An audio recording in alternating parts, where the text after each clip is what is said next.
আল কোরআনের আলো, সারা দেশে আলো, আল কোরআনের আলো।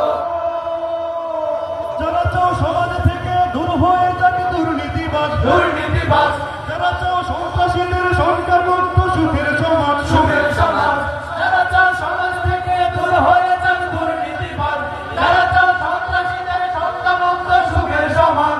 যারা চাও সম্মানিত থাকতে আমার মা বোনেরা, যারা চাও সম্মানিত থাকতে আমার মা বোনেরা, যারা চাও কিশোর তরুণ হবে না আর দিশে হারা,